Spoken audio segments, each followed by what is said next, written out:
We are being joined tonight by Barrister at Law and President of the Reform Party in Cameroon, Barrister Ashu Emmanuel. Barrister, good evening to you. Thank you so much for coming. Good evening, Mimi. Good evening, televiewers. I told you earlier that we are going to be discussing about the decision by the chairman of the electoral board that has decided, was announced, that polling stations would henceforth be delocalized in military barracks and palaces. What was your reaction after yesterday's announcement?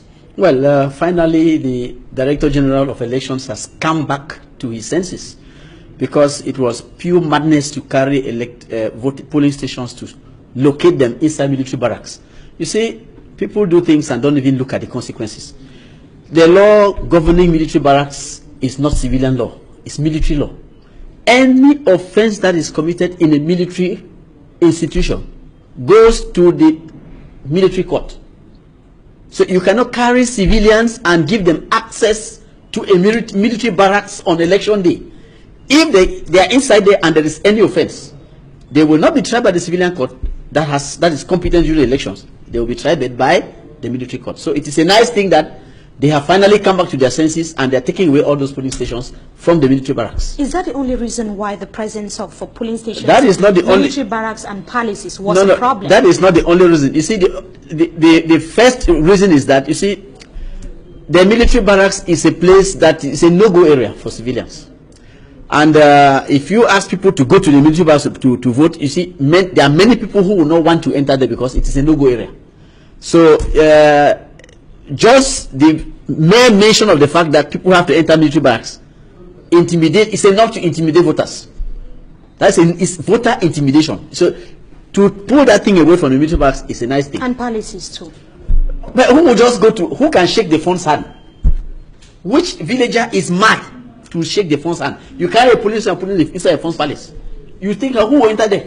Who enters there ordinarily? The Assistant General Manager of Elections Cameroon was justifying that it is not illegal because family members of the military personnel and the traditional authorities could take part in the voting exercise within the military barracks and within the palace. Since he is justifying, ordinarily do soldiers have polling stations in their barracks? It's nonsense, total nonsense. I think it's a nice thing they came back to their senses. Voter intimidation is going to be reduced. Those who were supposed to go and vote inside those barracks and inside the funds palaces will now be free to go to whichever polling station they will register to vote. Barrister, the context and the arena, the place where Eno Abrams Egbe actually made the announcement was not by chance. It was before some members of the diplomatic corps. What is the analysis that you make of the place, the persons, the personalities that were involved during that announcement? I see it as trying to try to justify the unjustifiable. He thinks that he wants to convince the diplomats that elections can be carried on in a country that is at war. That's nonsense. The very reason that prompted them to carry polling stations to put inside military barracks and chiefs palaces is because of the war situation. How can you be conducting elections during wartime? You see, that is just what that is trying to do. I believe that these diplomats are not stupid. They understand, because from the reports I heard journalists give, the diplomats were worried about the civil war atmosphere. So you cannot come to tell a diplomat that, no, we are going to have free and fair elections in the civil war atmosphere. It's not possible. So let him justify whatever he has to justify. These diplomats have their observers who will see for themselves. On election day, their observers will all go out and see whether the atmosphere is conducive for elections. Talking about the war atmosphere, that is the scenario in the northwest and the southwest regions of Cameroon. Reason why Elections Cameroon has decided to take special measures by centralizing, that is the term that they used, polling stations. They have decided to reduce the numbers and make sure that the few existing polling centers, that is how they called it, would have to be located in a particular place which would be secured so as to secure the voters as well as the Elecam officials. What do you think about this measure by Elections Cameroon? Well, they are trying to do their best. They are trying to do their best in a bad situation, because the real truth is that no meaningful election can be carried out in that area without that civil war atmosphere disappearing. That's the real truth. I don't understand if on that election day, the areas that they call polling centers are attacked by the Amber Boys. What are they going to do? Will they say that there is security? Just one gunshot is enough for everybody to flee. So I mean, why do you insist on going on with something which everybody sees is wrong? There is a civil war situation. Solve it first. You don't want to solve the civil war situation. You want to go ahead at all costs to organize the election. Let them organize. Is that why the barrister did not take part in the presidential election? There are so many reasons. Because you met a media outing telling journalists here in Cameroon in general that you are going to take part. I don't accompany anybody. 2018 presidential election. I will not accompany anybody to his glory. You see, you understand what to you as an individual. Yes, you were saying you are going to take part in the election. I say I don't. What happened? I don't accompany the political atmosphere. I don't accompany anybody to his glory. You will see what they will do with their elections. All those who are gracing up that they are going for elections, they will all be disillusioned. Come what may, they are only accompanying somebody. So you gave up because you knew. I didn't give up. I said I don't. Lost battle from the beginning. Don't accompany anybody. When there will be good elections, Ashu will take part. Good election. What do you mean by good elections? Elections where the real results will be announced. When the atmosphere is taking place. The real results will be announced, because I know that now, come what may, they will announce whatever they want to announce. But Barrister, you knew this before announcing that you are going to take part in the election. No. There are facts. There were facts that didn't come up. You see, there are facts that didn't come up by the time we started. But when I prepared all my documents and I was about to go and fire, then I saw it. I said, I bet. What's the need?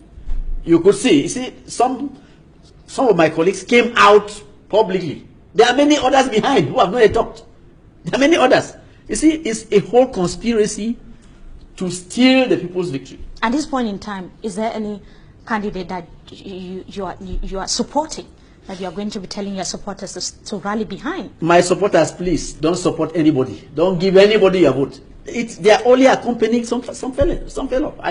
I will not be part of that tomfoolery. Accompanying the opposition or the regime that has been the regime in place for close to 40 years, the regime more than in place. 35 years. You can see, look at what happened in Boyadurade. How the pundits of the regime went and fooled the Southern elites to go enter a hall, and then they came out to give their own position, saying that is the Southwest position. Talking about this forum of Southwest elites, we saw the president of the Bilingualism Commission at the helm of this initiative, an authority in Cameroon whom, according to critics and observers, has to play that role of neutrality. What was your observation? Ask them why they didn't. When you saw that out. Why didn't they invite people like us? Why was Ashu not invited? You see, they tailored out something to show their master that they are still commanding the place. It was a show. It was a theatrical piece. They avoided people who could talk and carried the CPDM stalwarts to go put up a public show.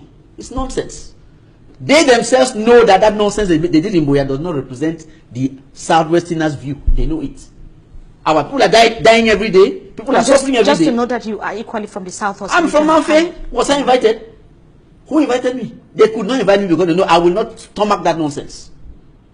These are the same people who they marched that soldiers should be sent to go and kill our people. They are asking more soldiers to be sent. And after saying that nonsense, they run to Yaoundé to go and hide. Why don't they come and stay in Southwest and face the soldiers? You see, this is a conspiracy by people who have made the people suffer for years, and they are still continuing. They don't want to relent in their efforts.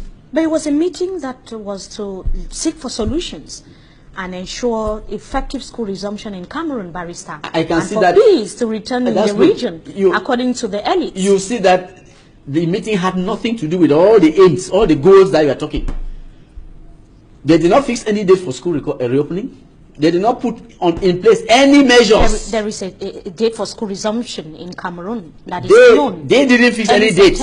They did not fix any date for school to resume in Southwest Province, in Southwest Region, because they know that there are no schools, there are no buildings. They took no measures for any school to resume.